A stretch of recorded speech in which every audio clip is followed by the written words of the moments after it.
bring you up. I don't know how to say your name, so how would you You like can me to? just call me Vladimir. Vladimir? Okay. Yeah, Thanks for joining up, Vladimir. How you doing? no problem. I'm doing good. How are you? I'm doing pretty good. So, Thanks. what do you believe? Um, well, I am an atheist, but I really like to keep my beliefs out of it because I like to make this as objective as possible. Uh, but that's pretty much it. I'm an Yeah, atheist. I can understand that. I used to be an atheist too, but Hmm, now I'm a Catholic. you're a Catholic, okay? Yeah, I If you, believe in the Holy Trinity. you believe in the Holy Trinity, is if you had to boil your belief statement in one sentence, is that what it'd be? I believe I'm a Catholic and I believe in the Trinity, or would it Yeah, be something else? yeah, Okay, it would be I'm Catholic and I believe in the Trinity. okay, all right. I used to be a Catholic and I used to believe in the Trinity, so we're kind Really? of yeah. So it's almost like we're kind of on up. We kind of switch sides Yeah. in a What sense. Yeah.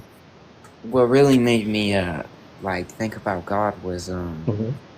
I was talking with a friend who is Catholic, and he put it like God is like logic. Like he put it like think about like a bank robber, right? Say you're an FBI agent Hmm. and somebody robs a bank and they get away. And so as an FBI agents do, you go to the bank and you check the security camera footage. Hmm. And the bank robber just walks straight up to the vault. He puts in a code, he opens it, takes the money, and leaves. Right? You really only have two options here. Either it was an inside job or he just went over there and guessed the code and got it. Okay.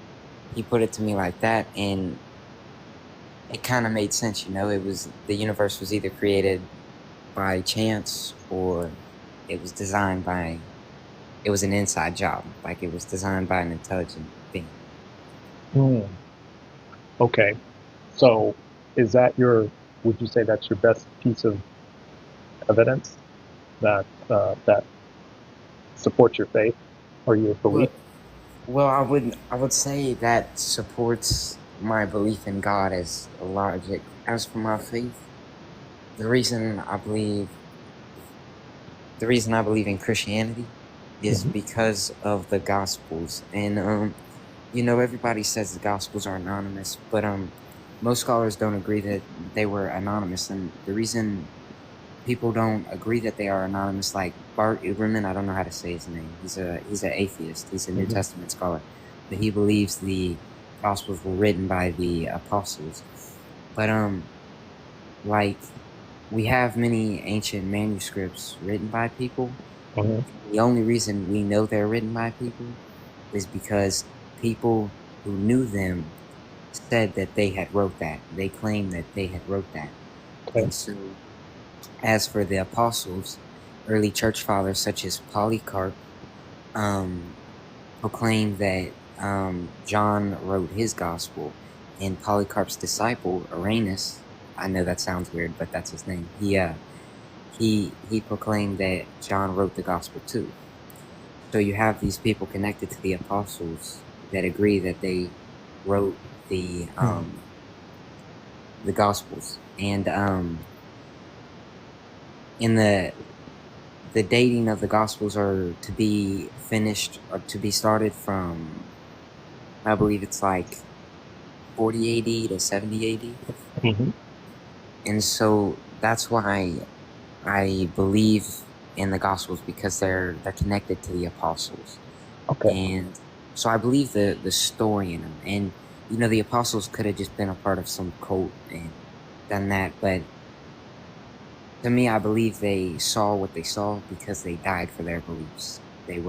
Most of them were martyred, except for John. John was the only one who wasn't martyred. Okay. Before we get too deep into it, and I like where this is going. Let me quickly kind of explain to you what I'm doing.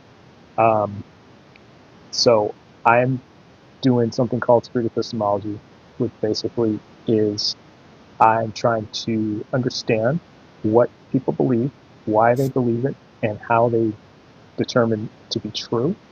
And then that's the most interesting part for me is how you determine it to be true. And so I'm just going to ask a lot of questions, and it can be a back and forth. So it's not just me interrogating, but the the whole idea for me is to explore your belief, to really unpack it, put it on the table, and take a look at it, and look at your reasons for why you believe in it, and in a very respectful way. So this isn't a Yeah. debate. I'm not going to debate you or anything like that. Yeah.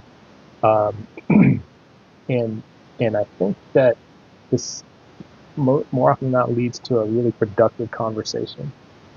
And at the very least, I can understand where you're coming from, and then we go from there. And then of course, you can ask me questions too if you want. And I try to remain as objective as possible. But Yeah. I'm human. It doesn't work out that way all the time. Um, so let me start with this one. If All right. you could, on a confidence, on a scale of 0 to 100, I just want to get the confidence in this. How confident are you that this is true? So 100 being 100% being totally confident, no doubt, and 0 being all doubt, no confidence. I'll probably say about like maybe 70%. As the 70. former atheist, I question my faith a lot. Okay, so yeah, it's strong, and thanks for being honest. I appreciate that. Um, and 70 still, that's pretty strong though. That's pretty strong belief. Yeah. Yeah, yeah. And so, what is keeping you from being like 71 or 75? Well, um, across their Bible, the Bible does seem to have a few errors in it, Mm-hmm. and also a lot of like of the arguments against God. Like why do like just the suffering in the world, like children getting Mm-hmm. cancer and stuff like that. Mm-hmm. So it sounds like two biggest reasons, or two reasons pointed out, were like some inconsistencies in the Bible that you've seen or Yeah, understand there to be, and then there's some unanswered questions about yeah, God's existence, like for example, suffering in the world. Okay, yeah. okay. What would you say is your strongest evidence that supports your 70% confidence? I'd have to say like the some like Bible miracles, like some Some prophecies. miracles. Like I believe it's Isaiah 54, Isaiah 53. That's a Mm-hmm. prophecy of Jesus. And then, do you know what the Torah code is? The Torah code. I've heard of the Torah, but I don't know what those two words mean together. What does that mean? So the Torah code is in like Genesis. Every Mm-hmm. 50 words, every 50 letters, spell out Torah in the Hebrew. And then I believe after that, every 49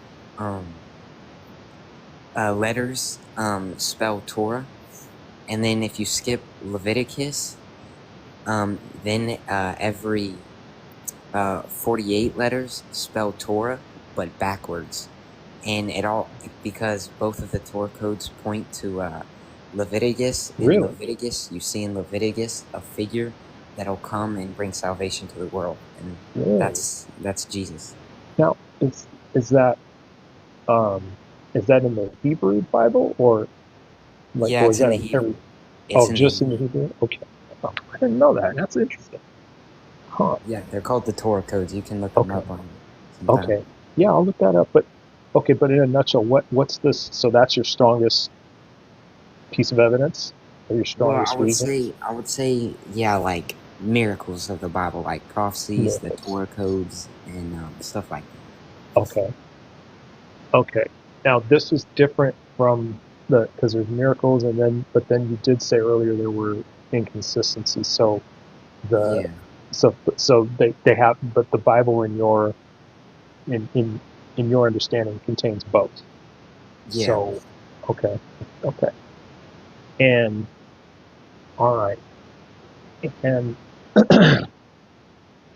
is there a way?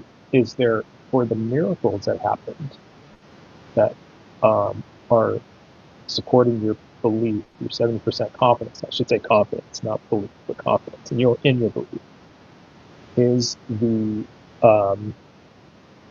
if the miracles were determined to your satisfaction that they actually weren't miracles. If there was a way, if there's just some information you came across or somebody presented to you or something like that, and you did take a look at it, you studied it, you researched it, examined it, and then you concluded after that time to your satisfaction, yeah, it looks like these miracles, they're not what they seem. What would that do to your confidence level?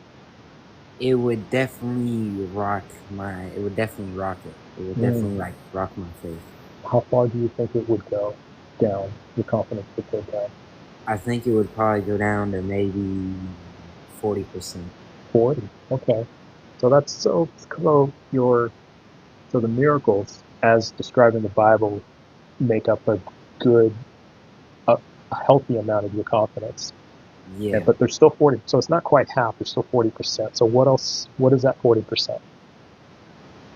It's just it would be probably my confidence. It's just my confidence in my faith. So I would like. In faith? Yeah. So. Okay. But it would, if I found out those weren't like miracles, it would really shake it. Okay. But you'd still be at 40%. So. Yeah. Okay. and so the 40% for you is faith. Am I saying that right? Yeah. Okay. All right. Can we unpack faith for a bit? That's really interesting. Yeah, like what is faith? Yeah, to you. What's faith to you?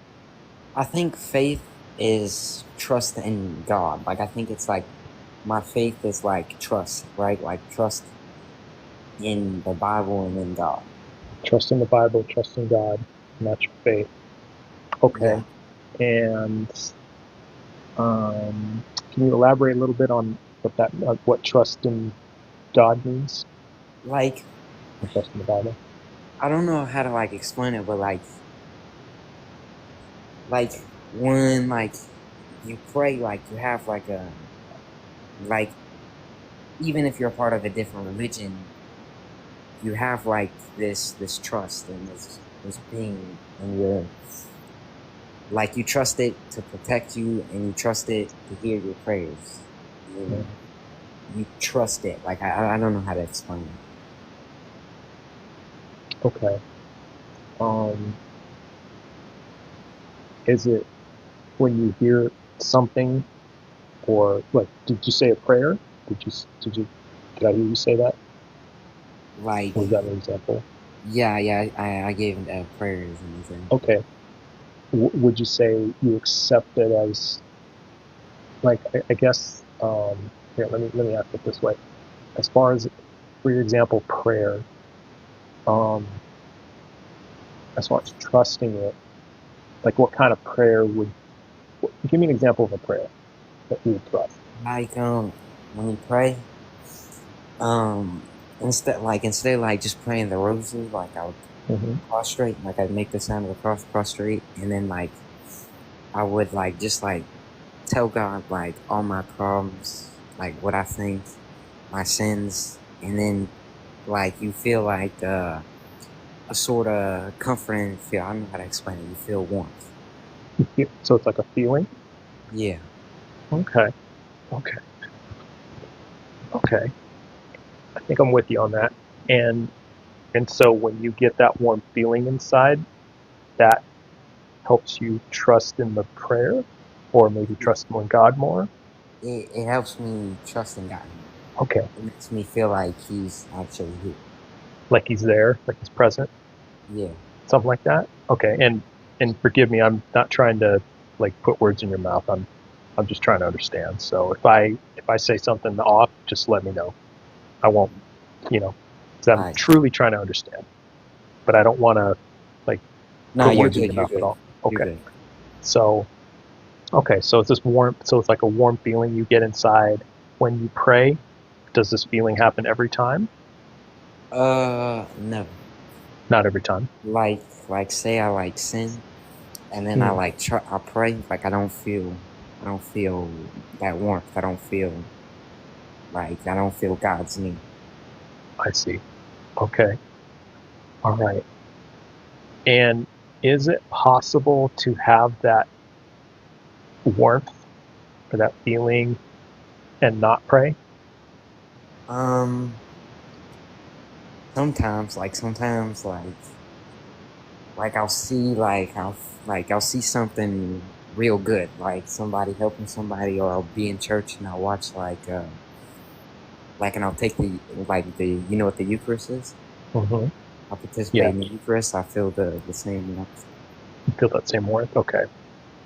And then is it possible to have that same warmth, maybe outside of church, not related to God at all? Um, I would say yes, but it's not exactly the same feeling I get, but it's still like partially that same feeling. Hmm. Kind of the same feeling, but not exactly the same. Yeah. Okay. Um. Hmm. All right. And as far as that feeling goes, if you encountered a person who described that feeling to you, and they use a lot of the same language, so it sounds very, very similar.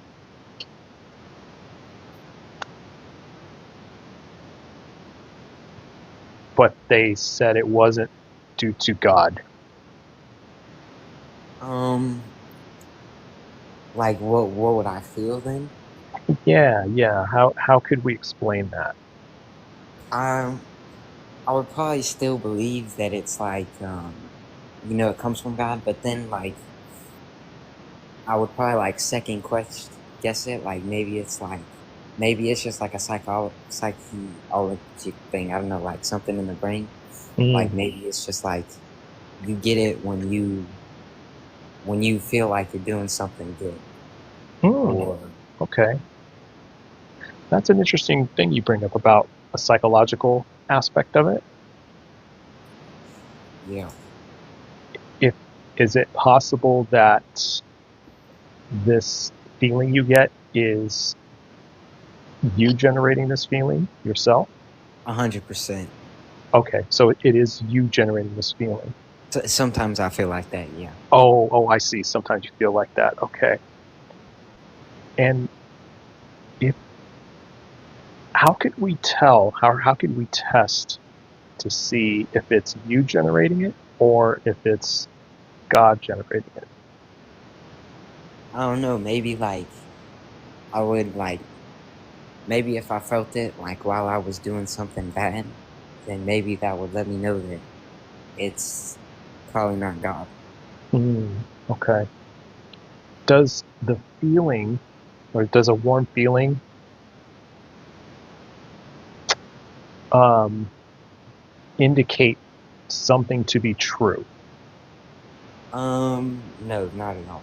Okay. All right. And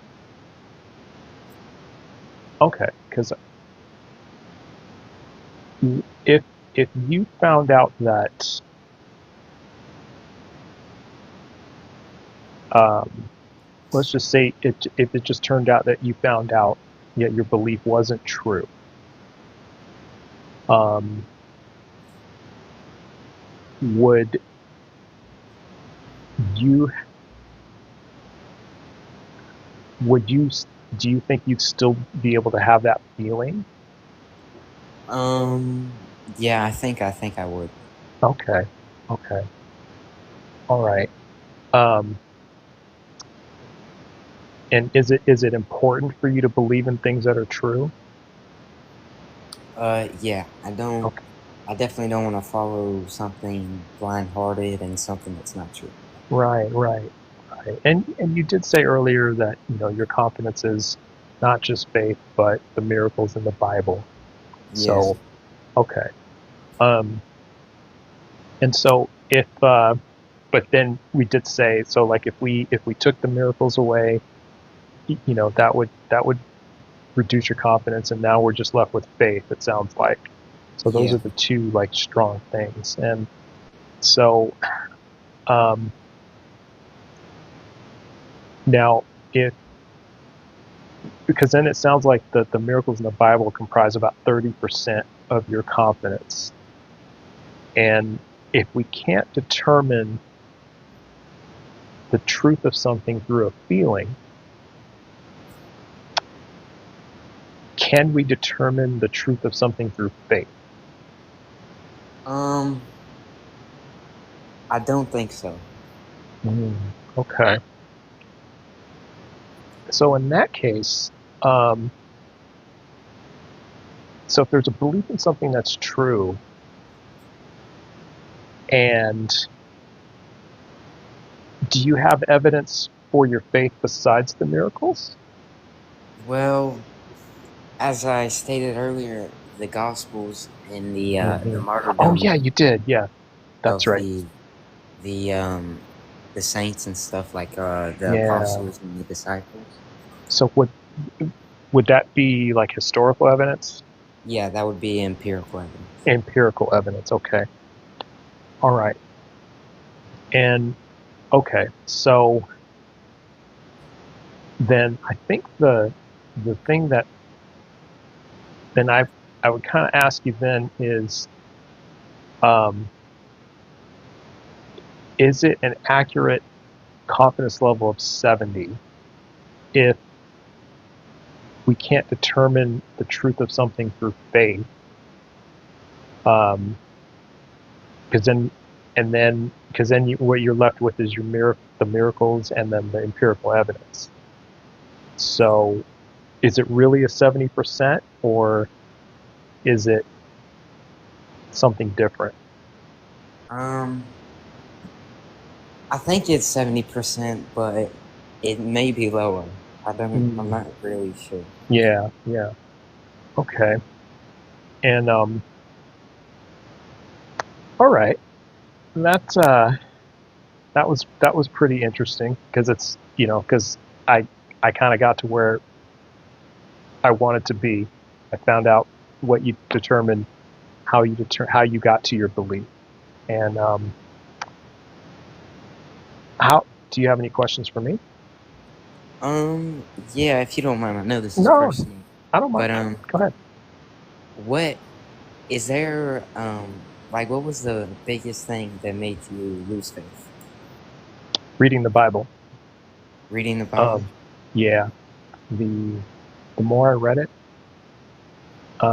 like you said, there were inconsistencies that I found, and then also like you said, there were.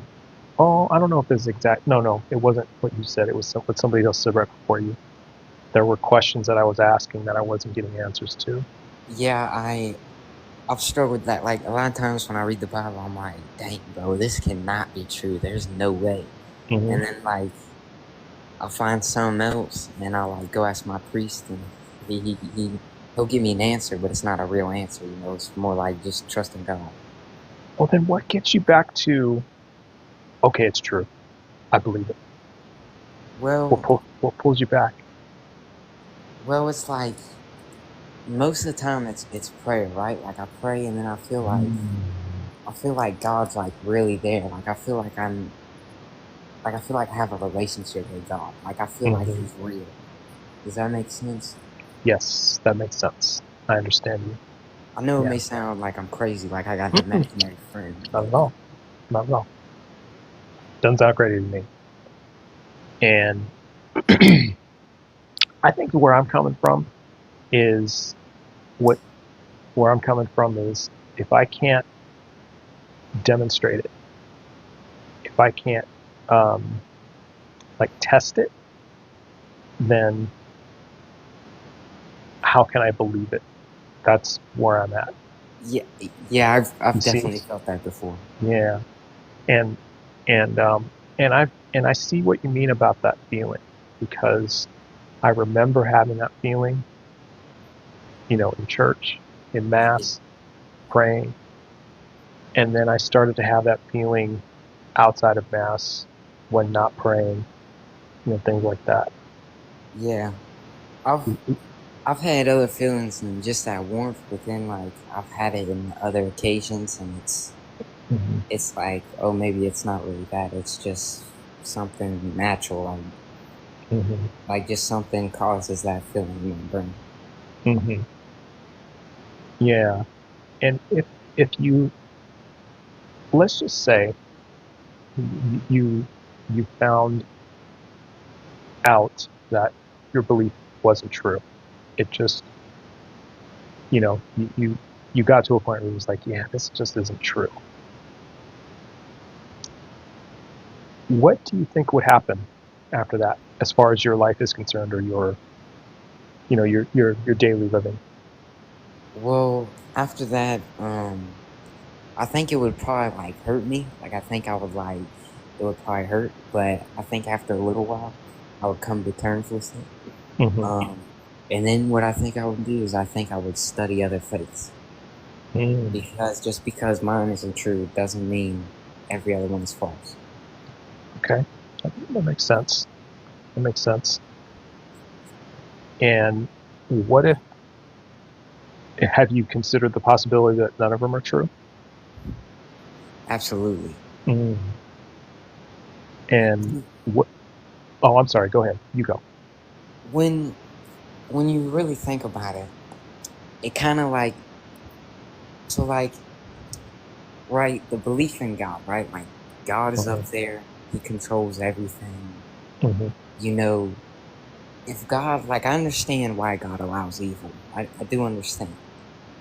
But then like I understand why he allows human evil, right? Like murder, right? Because this is all free will. This is all human choice, right?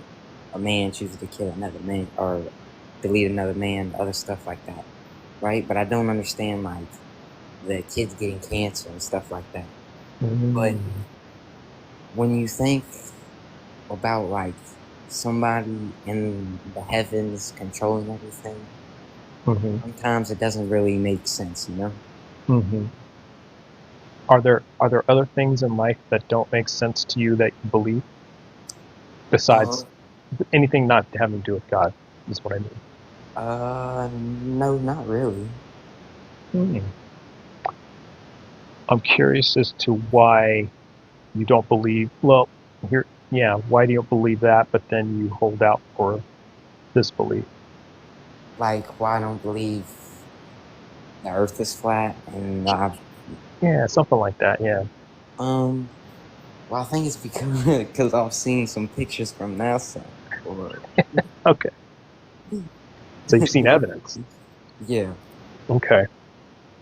And so I guess my question then is, why do you have a different standard for your belief in God and Um, Catholicism, but not those?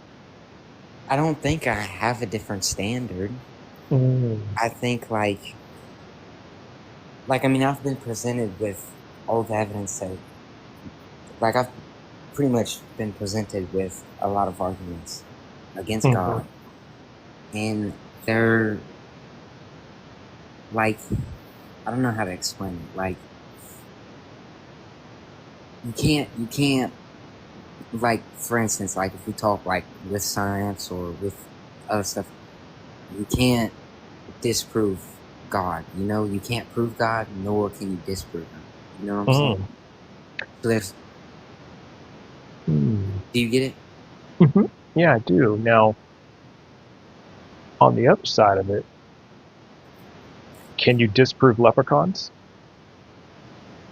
Um, I feel like you could, but you couldn't. You know? Mm. Couldn't you say the same thing about God? You could, but you couldn't. I mean, I guess you're right. Yeah. Yeah. So does that mean that if a person said to you, well, you can't disprove leprechauns exist, so they must exist? Well, Does yeah, that? but I don't like. I don't know how to explain it. Like the problem with like God is like you have to prove like that, like you'd have to like use, like, obviously you can disprove things in the Bible like the creation. I'm not a Mm-hmm. creationist. I don't believe the earth was created in 7 days. Mm-hmm. But you know, like people who are creationists, you can use evolution to refute that, obviously, right? But like, unlike God, you can't use because there's nothing about God that goes against science, right? I believe there's a book on that. I read it online. I forget the name of it. But there's you can't with empirical evidence, like science or stuff like that, you can't disprove God.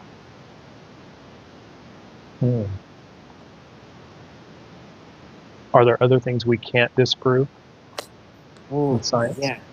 Well, yeah, like you said,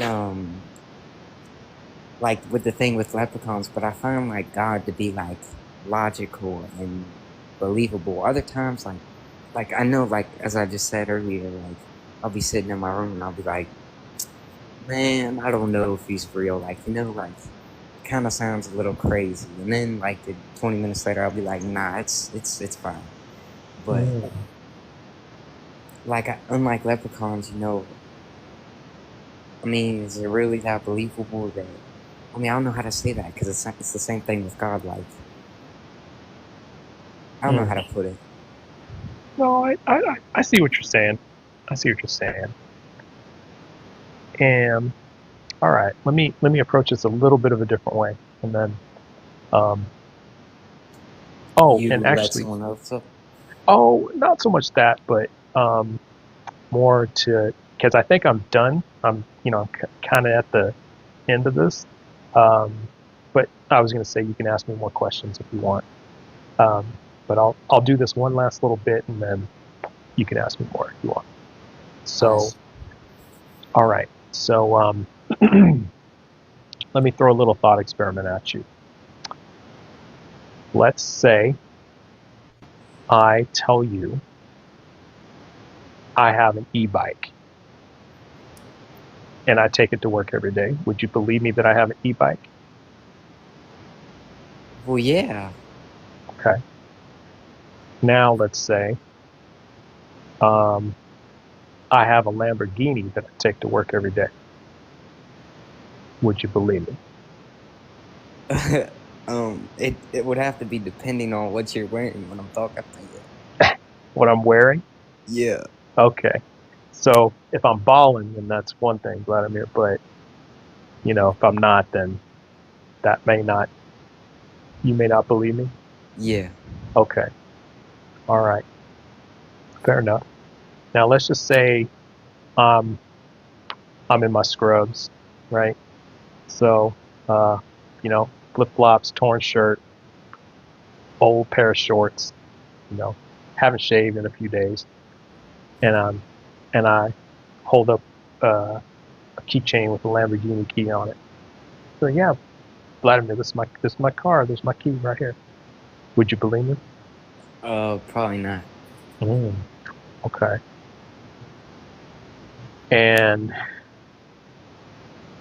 I hit the button on it, and it goes, and then a little Lamborghini behind us lights up. There's my car right over there, Vladimir. How do you believe me? Yeah. Okay. All right. So it just took me demonstrating that, right? Now, what if I said to you,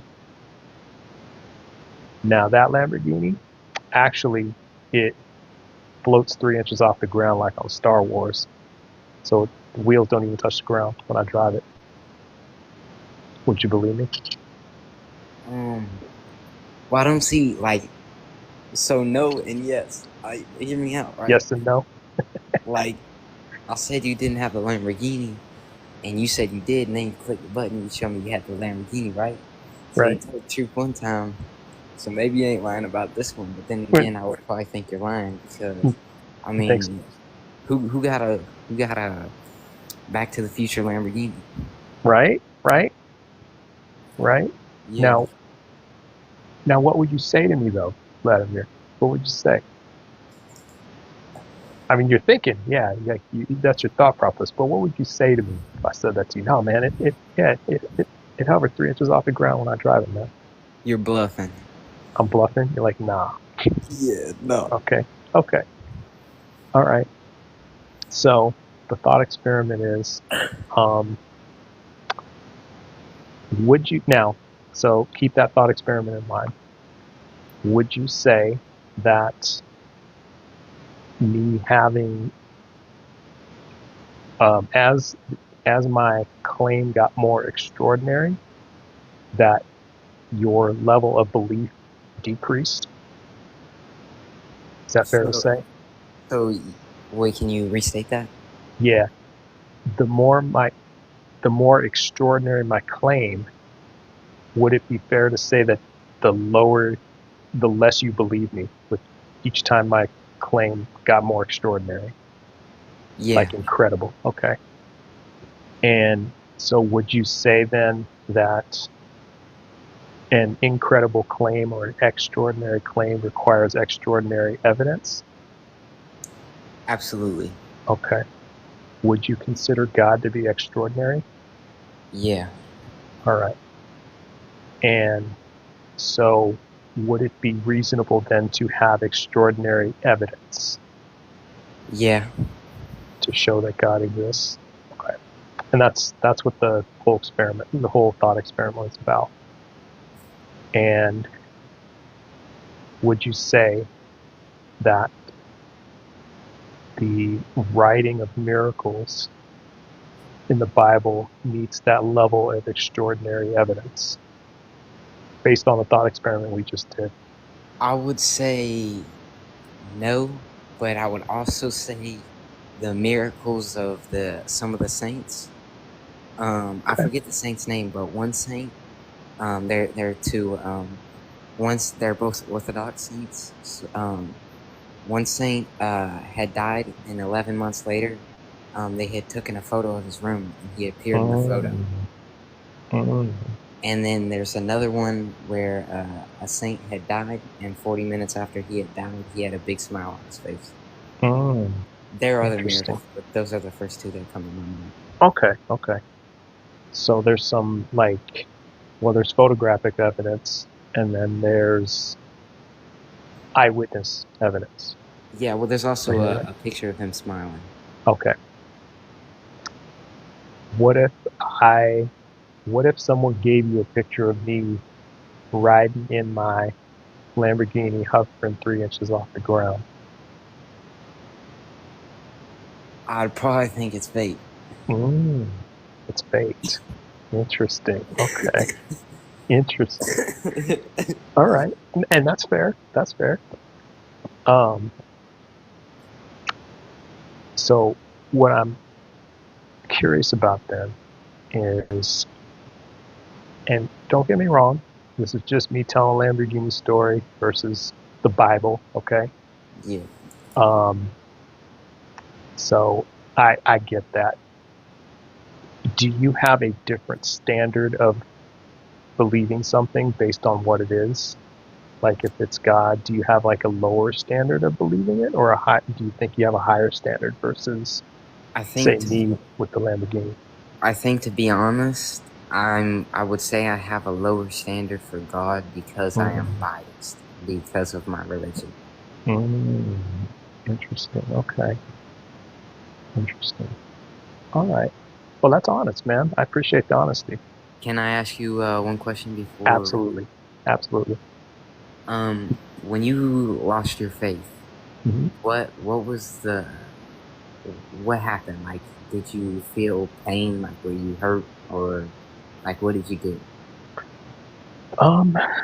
Well, it wasn't. I didn't feel pain or hurt, and I will say that I had a fairly strong belief. I would probably say it was stronger than yours. Like I had higher. Well, no. Let me rephrase that. That's not what I meant. What I meant is I had a higher confidence level. I was probably at like the 90%-ish confidence level, and that was with the inconsistencies that I saw in the Bible that you see, and the things that could not be explained. Same thing, but I still thought 90%. I was still 90% confident in God. And so with this like confidence, with this faith, you're reading the Bible and you saw these things, and you started questioning, and then what did you do when you found out that when you in your belief it was not true? It actually gave me a sense of Relief? relief. Yeah, I felt relief because um, I had spent so many years In fear? convincing myself that this was true. I had spent a lot of years. There's this term they call it God of the gaps, where we insert God into our understanding of things we don't know, quite understand. And the other thing I was doing was I was making up my own. I was giving my own explanations of why things like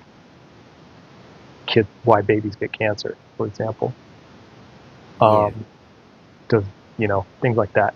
I was coming up with my own reasons and my own explanations of things that made sense to me. And then I talked to people about it, and they're like, "Yeah, that's reasonable. That makes sense." And so I was getting confirmation that way, but it was from people who uh, were also God believers. So, um, and the interesting thing is, I never talked to an atheist or anything like that. Never ever did. No one ever, like, I never had an argument with anybody. I never had a debate or anything like that. I just kept going over these questions in my mind, like why, and then reading the Bible over and over again. And the more I read the Bible, the further it took me away from the answers. Until, Yeah, yeah, and I understand. mhm. And so it was until I just realized, well, if I can't demonstrate to myself that it's true, then why believe it? Yeah. If I can't test that it's true, why believe it? And then at that point, I was like, yeah, why believe it? And I really kind of sat with that for months and months and months, many, many months. And then just one day, it just hit me. Oh, and then I started looking at these videos for street epistemology, and they talked a lot about, um, you know, how do you know if something's true? How do you test if it's true? And do you want to believe in things that are true? And yes, of course, I want to believe in things that are true. And then, if you can't demonstrate that it's true, then I guess I gave myself permission to say it's okay to not believe it if I can't determine it's true. Yeah, Because I that's get that. yeah, because that's kind of how we start out, right? Yeah. That's how we I start. I Um, understand where you're coming from. mhm. That's kind of how my journey went, and it didn't feel, I didn't feel lost, and I didn't feel upset or anything like that. I know, like, a lot of, like, when I first did talk to an atheist after I realized I'm an atheist, and they asked me, "Are you okay?" And this is when I just deconstructed, and they asked, "Are you okay?" And I'm like, "Yeah, I'm actually okay. I'm okay. I'm fine." And so, oh, that's surprising, because a lot of atheists, they kind of go through this process where they're angry or they're upset, you know, and that didn't happen for me. So I guess maybe I'm fortunate that didn't happen, but um, and then now I feel like I have a lot more space in my mind for other things besides Yeah. trying to figure out if God's real. All right, If well, that makes sense. I had a great time talking to you, man. Yeah, you too, Vladimir. Thanks for coming up, man. That was a really, really good talk. Really good Yeah, it talk. was. God Yeah. bless you and your family, man. Yeah. All right, man. Have a good night. Have a good night. Good All night. right. Good Bye. night.